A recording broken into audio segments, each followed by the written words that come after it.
Hi, welcome back. This is an original Tales First story about family and fairness and the moment the tables turn. Let's begin. My parents told everyone in town that my 12-year-old is a thief. She lost all her friends and got kicked off her school teams. She should learn respect, my mom said. So I made one call to my grandpa's former lawyer, and their lives started to unravel. I was only gone for a week. How bad could it be? That's what I told myself as I pulled into my parents' driveway that evening.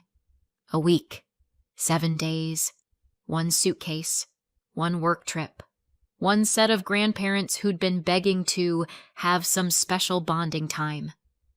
I should have known that when my mother says bonding, she means training. Like my daughter is a puppy that needs to stop peeing on the rug.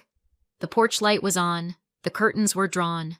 Everything looked normal in the way a house looks normal right before you walk into a room and realize you're the only person who didn't get the memo. My mom opened the door with that bright smile she saves for company. The one that says, "See? Everything is perfect. Nothing is wrong. And if something is wrong, it's definitely not my fault." "Sarah," she sang, like we were in a commercial for Family Values. My dad appeared behind her, wearing his usual expression, neutral, patient, slightly bored. The expression of a man who hasn't had an original thought since the late 90s and is proud of it. And then my daughter stepped into view. She didn't run to me. She didn't bounce. She didn't launch into the 100-mile-an-hour report she usually gives me after being away from me for longer than a grocery store checkout line. She just stood there. Quiet, eyes down, holding her dance bag like it was the only thing keeping her from floating away. My stomach tightened. "Hey, sweetheart," I said, forcing my voice to stay light. "I missed you." She hugged me back, but it was stiff, like she was hugging a relative at a funeral. My mom patted my arm. "She's just tired. Big week." I looked at my daughter's face. Her eyes were dull in a way that didn't match tired.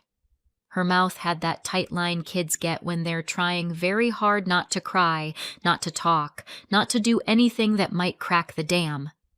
"Thanks for watching her," I said automatically, because I was raised in a family where you say thank you before you know what you're thanking them for. "Oh, of course," my mom said. "Family takes care of family." Then she smiled wider, like she'd just said something inspirational. My dad nodded once. "Drive safe." And that was it. No details. No updates. No, "Hey, just so you know, something happened." Just the fake smile, the neutral nod, and my daughter standing there like she'd aged 5 years in 7 days. I told myself to wait until we were in the car. We got in. I started the engine. The interior light clicked off. The world narrowed down to dashboard glow and the quiet hum of the road. My daughter stared out the window. I took a breath. "So, how was it? How are you doing?" "Fine," she said. The word came out flat. "Practiced." "Not fine." I tried again, casually, like you do when you don't want to scare something fragile. "Did you sleep okay?" "Yeah." "Did you have fun with Grandma and Grandpa?" "Yeah." 3 yeahs. Like she was answering a survey she didn't agree to. I swallowed. "How's dance going? You have a performance in a few days, right?" She didn't respond right away. I glanced at her. Her hands were clenched around the strap of her bag. Then she said quietly, "I'm not on the team anymore." I felt like someone had hit the brakes inside my chest. "What do you mean you're not on the team anymore?" "They kicked me out." The words were so matter-of-fact, like she was telling me the weather. My grip tightened on the steering wheel. "Why would they kick you out?" She didn't answer. "Sweetheart," I said, gentler now, because something was breaking in me. "Why?" Silence. The road stretched ahead of us, ordinary and calm, like it had no idea what was happening inside my car. I tried again. Talk to me, okay? You can tell me. She swallowed, still staring out the window. I don't want to talk about it. That sentence landed heavier than they kicked me out. Because my daughter talks about everything. She talks about the weird sound the fridge makes. She talks about a teacher's earrings. She talks about the way a kid in math class breathes too loud. When she says she doesn't want to talk, it means she's holding something that hurts too much to touch. We drove in silence for a while, and in that silence, my brain did what it always does when it's terrified. It tried to fix things with normalcy. Like if I could find the right familiar thread, I could pull her back to herself.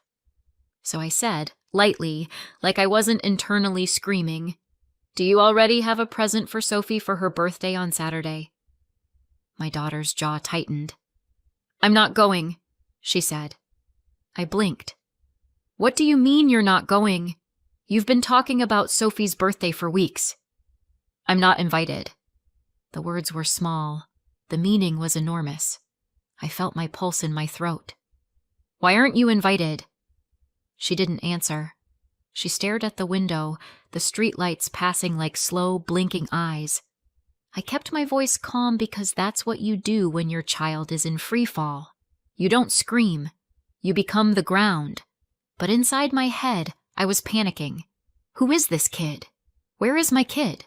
What happened in a week? We got home. I made dinner because mothers are ridiculous creatures who will saute vegetables while their entire world is collapsing. My daughter sat at the table. She ate a few bites like she was doing it out of obligation to gravity. No talking, no complaining, no asking for dessert. After a few minutes, I set my fork down and said, "Okay, what happened?" She stared at her plate. Her shoulders rose and fell once, like she was trying to keep everything locked inside. Then her face crumpled. Tears came fast, the way they do when a kid has been holding them back for too long. "Grandma said I was stealing," she choked out. My skin went cold. "What?" She wiped her face with the back of her hand, furious at herself for crying. "She told people I'm a thief." My mind tried to reject the sentence, like it was a foreign language. "Why would Grandma say that?" My daughter sucked in a shaky breath. "Because of Brielle." Of course. Brielle, my sister Vanessa's daughter, the family's crowned princess. My daughter kept talking now, like once the dam broke, the water had to go somewhere. "Brielle couldn't find her shoes," she said, voice trembling. "Her dance shoes, the ones she needed, and she was supposed to go on stage and she couldn't, and she started freaking out, and then she said I took them." My daughter's hands clenched into fists on the table. "I didn't. I swear I didn't touch them. I didn't even go near her stuff." I leaned forward. Okay. And then what?" She swallowed hard. "We got home. And later, Grandma and Grandpa came into my room." I pictured it instantly. My parents standing over my child in a bedroom that wasn't hers, in a house where adults were always right and kids were always guilty by default. "They said I stole them," my daughter whispered. "They said I did it to sabotage her performance, because I wanted to outshine her." Her voice cracked on outshine. "I didn't," she said again. "I didn't do anything." My heart was pounding. "What did you say?" "I said I didn't do it. I said I didn't know where they were. I thought I was just going to be grounded." She gave a small, broken laugh that wasn't humor. "They said I was grounded. And then they went to school." My mouth went dry. "They went to your school?" She nodded, tears sliding down her cheeks. "They told people. They told the coach. They told moms." I could barely breathe. "What did they tell them?" "That I stole Brielle's shoes," she said. "That I'm a thief."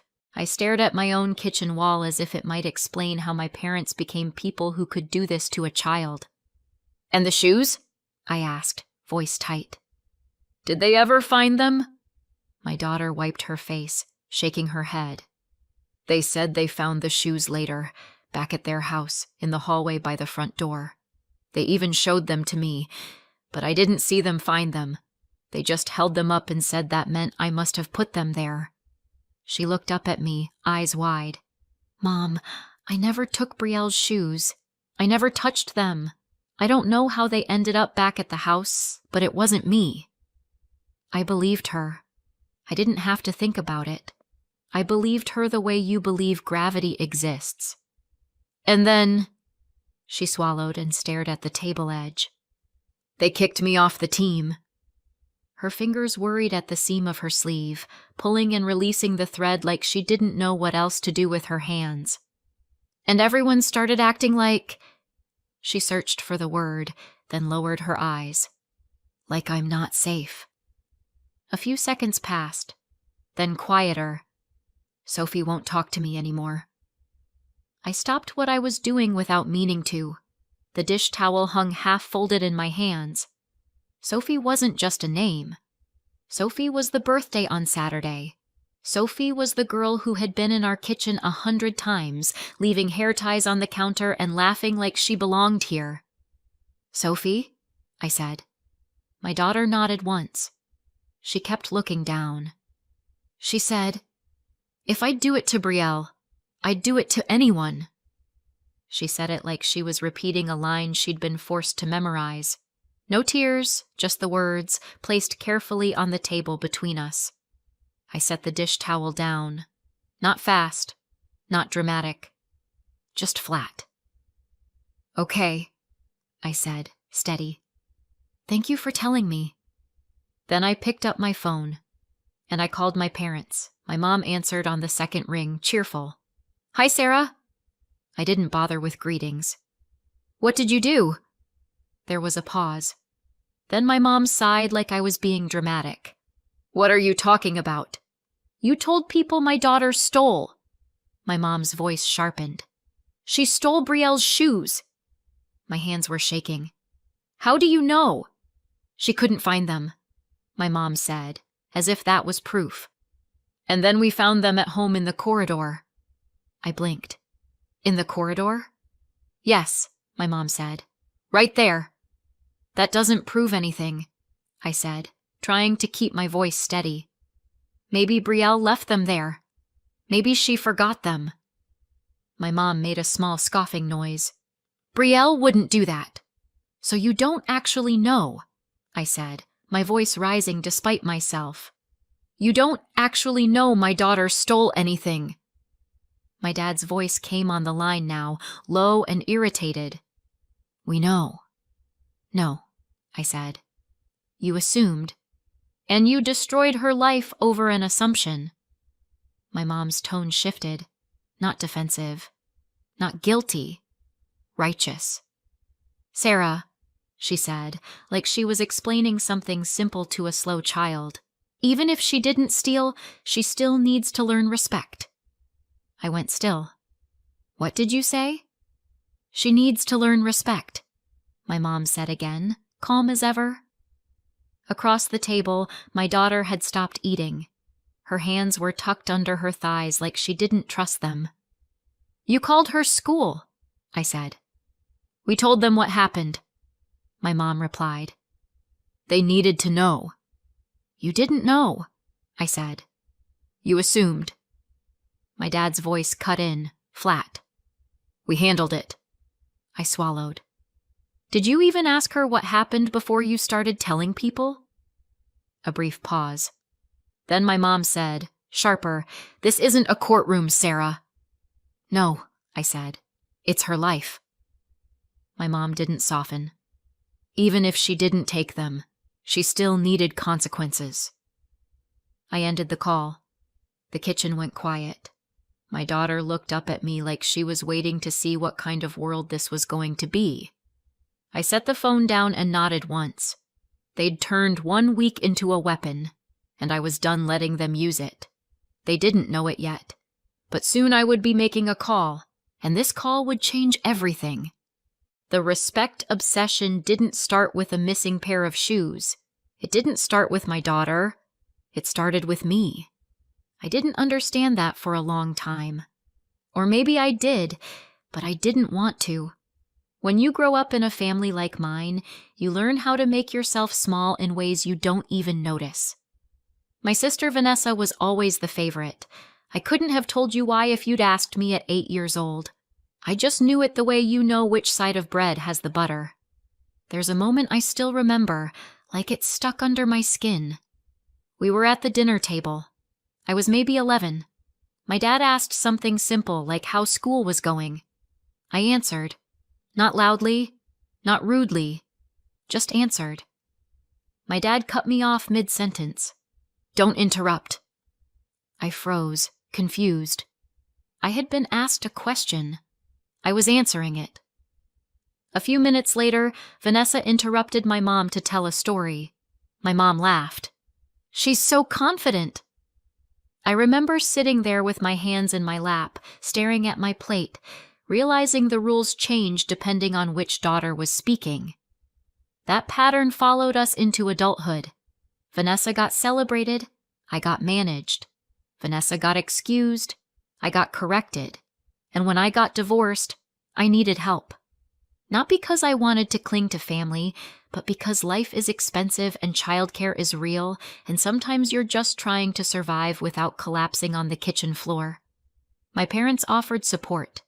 They offered it loudly, publicly, like they were saints. And because I wanted my daughter to have family, I accepted. Then my daughter grew older, and the pattern shifted to the grandchildren. Vanessa's daughter, Brielle, became the new center of gravity. You could feel it in the way my mother's voice softened when she said her name, in the way my dad showed up early for Brielle's events and late for mine. And you could see it in the way my parents reacted the first time my daughter outshined Brielle. It happened at dance studio results day. It was school run. The girls were lined up. The coach read out placements. My daughter got a better spot than Brielle. Not because anyone handed it to her, because she earned it, because she worked, because she practiced until her legs shook. I expected, for a brief naive moment, that my parents might be proud. Instead, my mom leaned close and whispered, "Don't rub it in. Brielle is sensitive." Vanessa nodded like that was completely reasonable. Just tell her to be humble. Nobody told Brielle to be gracious. Only my daughter to shrink. And then there was my grandfather, my mom's dad, the only adult in my family who made me feel like we were allowed to exist as ourselves. When my daughter practiced in the living room, he'd sit and watch the whole routine like it mattered. He'd ask her questions about what she was learning. He'd praise effort, not attention. He treated her like a person. He died 3 years ago, when my daughter was 9. After the funeral, I asked my parents if I needed to sign anything. My mom waved her hand like paperwork was an annoying mosquito. "No, we're handling it. Don't worry about paperwork." My dad added, "It's taken care of." And because I was grieving and exhausted and trained not to challenge them, I accepted it. I didn't know then what I know now. I didn't know that when my parents say handled, it means controlled. I didn't know that the week I left my daughter in their care would be the week they decided to teach her respect. I didn't sleep that night. Not really. I lay in bed listening to my daughter's breathing down the hall, thinking about how quickly a child's world can be destroyed by adults with nice smiles and community connections. The next morning, I did what mothers do when panic turns into purpose. I moved. I called the coach. I called the school. I called Sophie's mom. Each call felt like hitting a wall covered in polite words. "Oh, we're so sorry. We understand you're upset. We have to consider the safety of other children." Your parents seemed very sure. It was amazing, actually. How very sure is apparently a substitute for proof. My daughter sat on the couch, hoodie pulled up, staring at nothing. She flinched every time my phone rang. That's when I realized explaining it calmly wasn't going to fix this. I needed someone who spoke authority, someone official, someone who didn't care how charming my mom could be in public. So I called my grandpa's former lawyer. When he was alive, he used to praise her, said she could fix any problem, so I made an appointment. She was a woman in her 50s with sharp eyes and a calm voice. The kind of calm that doesn't come from peace. It comes from experience. I brought my daughter with me, not to traumatize her with legal talk, to show her that she is not powerless and that people can't treat her the way they did without consequences. Adults don't get to destroy her and call it discipline. My daughter sat beside me, hands folded in her lap, trying to look brave. She had that tight, careful posture kids get when they're afraid of taking up space. The lawyer listened to my story without interrupting. When I finished, she nodded once. Accusing a child of theft without proof and spreading it through school channels is serious. I exhaled. So we can do something. Yes, she said. We can. We can send letters. We can demand written basis for the school decisions, including why the school dance team has kicked her out. And we can warn your parents that continued false statements have consequences. My daughter looked up at that. Consequences? The lawyer turned to me. Do your parents handle anything official for your daughter? I frowned. No. The lawyer's eyes narrowed slightly, like she'd just heard something that didn't fit. Then who is handling the trust? I blinked. What trust? She looked at me for a long moment. The trust your grandfather set up for her. My skin went cold in that specific way it gets when the world tilts. There is no trust, I said, because I truly believed that. The lawyer's expression didn't change, but something sharpened behind her eyes. I'm surprised you don't know about it. I stared at her. I don't. My parents told me everything was handled. The lawyer leaned back slightly, thinking. Your grandfather was very particular about planning. My mouth went dry. You're sure? I'm sure enough, she said, to investigate. But I want to be clear. It's possible your parents are trustees, which means we'll have to go through them to request documents and accounting. I felt something in me shift, like a door opening to a hallway I didn't know existed. The lawyer continued, practical. We'll send 2 things, a formal request for trust documents and accounting, and a letter demanding that they stop spreading claims of theft without proof. My daughter watched her with wide eyes, like she couldn't believe adults could talk to other adults this way. After the meeting, I did what I'd promised my daughter I'd do. I showed up for her. I went to the school. I sat across from people who smiled politely and tried to tell me that concerns had been raised. I kept my voice steady. You don't have proof. You can't punish a child based on gossip. I watched them flinch when I used words like attorney and liability. And when my daughter came home from one short attempt at school looking like she'd been scraped raw, I took her for ice cream. Not because ice cream fixes defamation, because sometimes you need to remind a child that there is still sweetness in the world. In the car, she said quietly, Do you think people will ever believe me? I glanced at her in the rearview mirror. They will, I said, because we're going to make them. 2 days later, my lawyer mailed the letters, and then my parents called. My mom's voice was sharp before she even said hello. This is how you treat family? You send a lawyer? I kept my voice calm because that calm is a weapon. Answer the letter. My dad came on. If you wanted documents, you could have asked. They aren't for you, my mom snapped. You didn't inherit anything. Those documents are for us. You told everyone my child was a thief, I said. You didn't give me the courtesy of a private conversation. You don't get to demand one now. My mom's tone went syrupy, the way it does when she's trying to make me feel unreasonable. We're busy. We have lives. We don't have time for your drama. My daughter is 12, I said, and my voice finally cracked. And you destroyed her life in a week. She should learn respect, my mom said, again, like it was a prayer. I swallowed. Answer my lawyer. My mom hissed. If you do this, you're not family. I paused. Then I said, quietly, you stopped being family when you decided my daughter deserved to be called a thief. I hung up, and I meant it. They didn't respond right away. Of course they didn't. People like my parents don't like paper trails. Paper trails don't care how charming you are at church. Instead, the town did what towns do. It talked, and then it posted. My daughter came into the kitchen one morning holding her phone like it was burning her hand. Her eyes were red, but her face was frozen, the way it gets right before tears. Mom, she said, voice small. Look.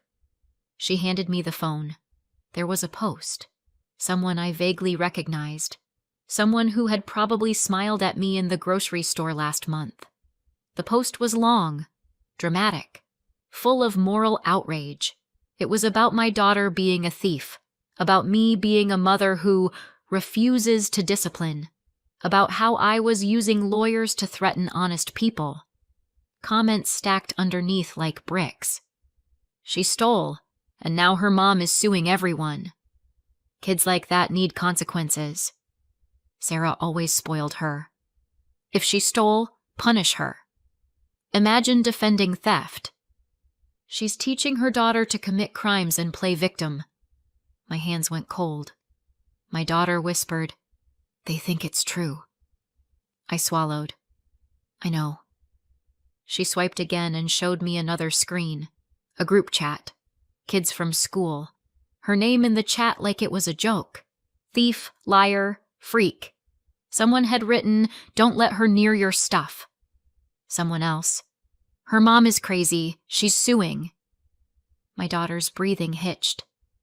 I didn't do anything, she said, like she was trying to convince the air. I know, I said. And then I did the only thing I could do in that moment. I pulled her into my arms, held her tight, and let her cry into my shirt while I stared at the phone and felt something in me harden. They were trying to break her again, this time with a crowd. My daughter didn't go to school that day, or the next. She kept saying, my life is ruined. Like 12 is old enough to feel the finality of social death, but too young to know it isn't permanent. I took screenshots. I documented every post, every comment, every call. I sent everything to the lawyer. The lawyer replied simply, we will add this. Do not respond publicly. We will proceed. A private message from Brielle popped up. Can we talk? Are you in school? My daughter stared at it like it might change if she waited long enough. Her thumb hovered over the screen without touching anything. She didn't type. She didn't even blink for a second. The typing dots appeared, disappeared, then appeared again. Another message followed. Can we meet anyway? Alone. My daughter's shoulders lifted like she'd braced for a hit. She let out a slow breath through her nose, the kind kids do when they're trying not to cry in front of an adult. She finally looked at me, eyes glassy and flat at the same time. What do I do? She asked, barely audible. We don't do anything alone, I said. If she wants to talk, it's where I can see you. She nodded once, stiff. I called the school and told them we were coming by to pick up assignments since she'd been home. At the front office, my daughter kept her hood up and her hands hidden in her sleeves. The receptionist's smile didn't quite reach her eyes. And then Brielle appeared near the hallway like she'd been waiting for us to walk in. She saw my daughter and stopped. Her face flickered, pale, then flushed, like she couldn't decide whether to run or speak. Can we talk? Brielle asked, quiet. My daughter nodded. Brielle's eyes slid to me. Alone. You can talk where I can see you, I said. Brielle hesitated, then nodded. They walked a few steps down the hall and stopped near the glass doors, still in my line of sight, out of earshot. As they started walking, my daughter slipped her phone into her pocket. At the time, I thought it was just a nervous habit. They talked for a minute, maybe 2. Brielle kept twisting her bag strap. My daughter barely moved, like she didn't trust herself to do anything that could be misread. Then my daughter turned and walked back toward me. Her eyes were wide and glossy. Her face looked like it had lost all its color. "She confessed," she said quietly.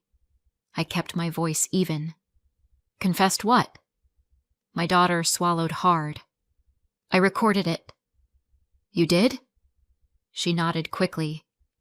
"Before I walked over, I pressed record, because nobody believes me." We went home. At the kitchen table, she set the phone down between us. Her finger trembled when she hit play. Brielle's voice came through tight and fast. She said she couldn't find her shoes. She said she panicked. She said she blamed my daughter. Then her voice dropped. "And then I found them later," Brielle said. "They were with my stuff. At home. I think I forgot." A pause. Breathing. Brielle trying not to cry. "I wanted to tell people," she said. "But Grandma told me not to." My daughter's head snapped up like her body reacted before her mind could. Brielle kept going, voice smaller now. "She said it was already done. She said it would teach you respect, and that I shouldn't tell anyone. But now everyone hates you. I don't mean for any of this." The recording ended. My daughter stared at the phone like it was proof and betrayal at the same time. She whispered, "So they knew." I reached across the table and covered her hand. Her fingers were cold. "Yes," I said. She didn't go to school the next day either. I didn't force her. I couldn't. A few days later, the lawyer called. "Sarah," she said, voice serious. "We received documents." "My parents finally responded?" "After delay," she said. "Yes." She didn't start with feelings. She started with facts. "There is a trust," she said. "Funded at about $403,000 when your grandfather died." She continued, calm and precise. "Annual distributions for education and at activities. A larger amount at 16. The remainder at 18. I swallowed. My daughter never got anything. "No," she said. "She didn't." Then, "Your parents, as trustees, took money out as advances or loans. Around $108,000 over the last few years." A beat. "None of it was repaid." "Why would they do this?" I asked, but it came out thin. On the other end, the lawyer didn't answer right away. Papers shifted. A pen tapped once, then stopped. "There's one more thing," she said. "In the trust, there's a clause." "A clause?" "A misconduct provision," she said. "A character clause." I stayed quiet. Behind me, my daughter's spoon clicked softly against her bowl, slow and absent. "It allows the trustees to withhold or reduce distributions if the beneficiary is convicted of theft or another serious offense," the lawyer said. "Or if there's a formal finding of dishonest conduct. Or if the trustees decide a distribution would be unsafe or inappropriate." The words lined up with everything my mother had said about respect, and suddenly they didn't sound like discipline. They sounded like a plan. "So they tried to brand her a thief," I said. The lawyer's voice stayed careful.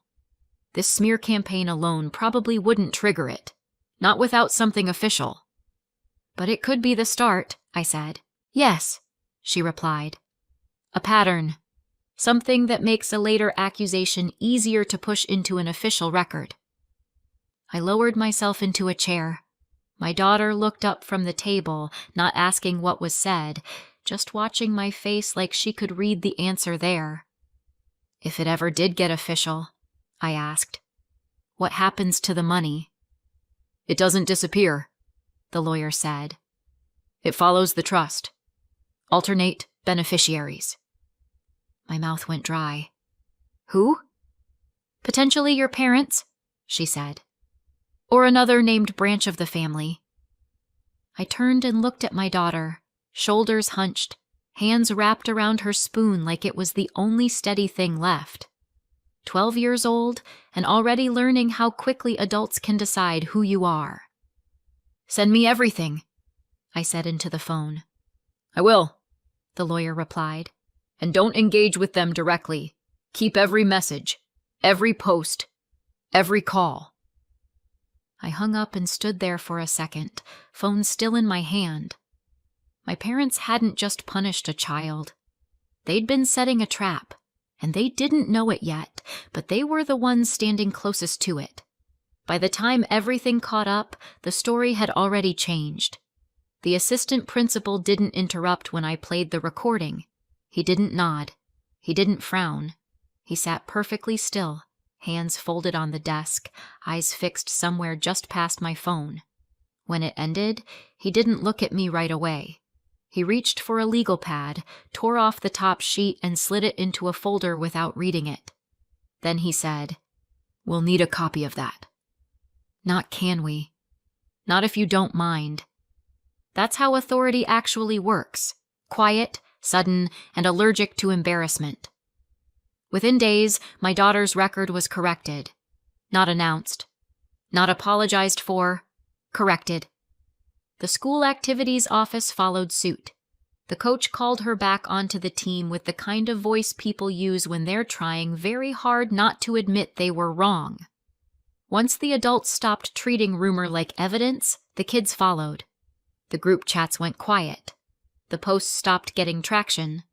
A few friends reappeared, awkward but sincere. Not everyone came back, and that was fine. My daughter stopped walking like she was waiting to be shoved. Brielle switched schools before the semester ended. No explanation, no goodbye, just absence.